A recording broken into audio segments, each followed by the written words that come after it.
So I'm Fred Deppes.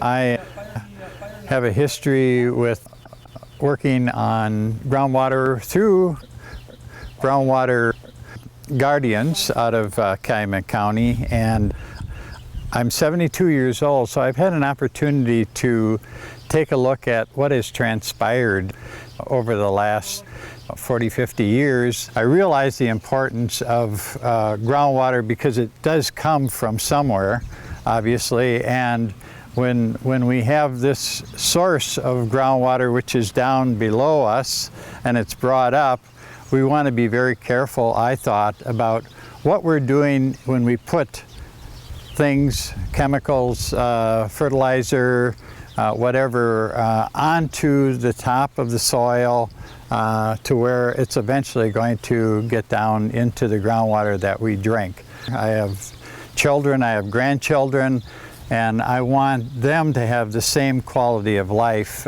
in terms of good drinking water as I had when I was growing up.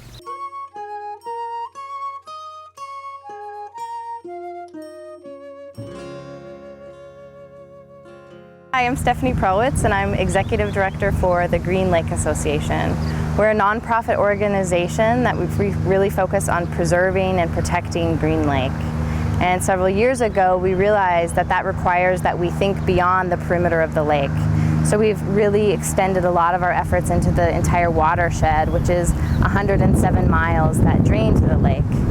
So because we care about our lake, we care about our wetlands and our streams. And it's important to us that all of the natural resources, all of the water resources of this entire watershed are protected and cared for, that are healthy as possible. I care about water because I think we can all relate to water. I've read that the human body is 65% water, so I think that there's something about being in its presence that reminds us of who we are and who we want to be and where we've come from. Protecting our water resources is more than an environmental cause, it's a quality of life cause. It has economic value. What I'm standing behind is actually a huge retention pond. It would cost millions of dollars to construct that, and nature has given it to us for free.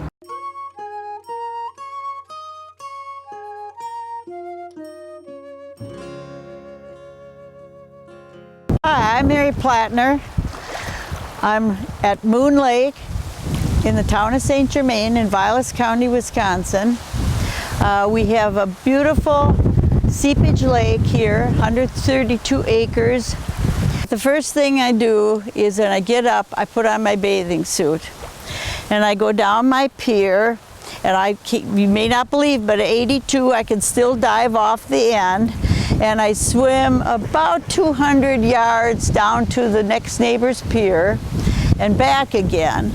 And so that starts the day. So even if I get up crabby and aching, by the time I finish that swim, I'm ready for the day. I'm raring to go. Everybody who uses a lake, it is so important to keep this natural resource protected because it's the value of everything. Everything depends on it. If the lakes disappear, everything falls apart. We have new trees coming up. On the shoreline, just in the past few years, we have a whole new crop: white pine, red pine, balsam, spruce, and tamarack trees. And they all just appeared like magic, which is what happens when you have a shoreline that isn't touched. We don't rake, we don't do anything to it. We let nature take its course. Lakes need this buffer between your property and the water.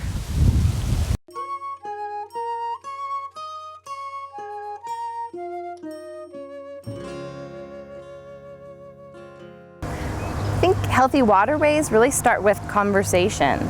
I don't think anyone wants degraded water resources, but sometimes we don't understand that the actions that we're doing translate themselves downstream, for better or for worse.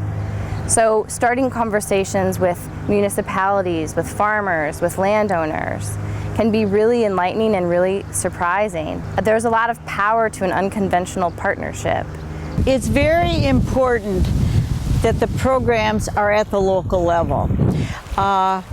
practically every town in Vilas County has what they call a lakes committee. This has been the key because it's kept at the local level with local input and local support. And one person can make a difference. Ain't that the truth? People need to understand how important good water is to them. You know as well as I do. A fresh glass of nice, cold, clean water, you can't beat it. We need to do the best that we can to maintain what nature has set up for us to bring us good quality water. Our life depends on it.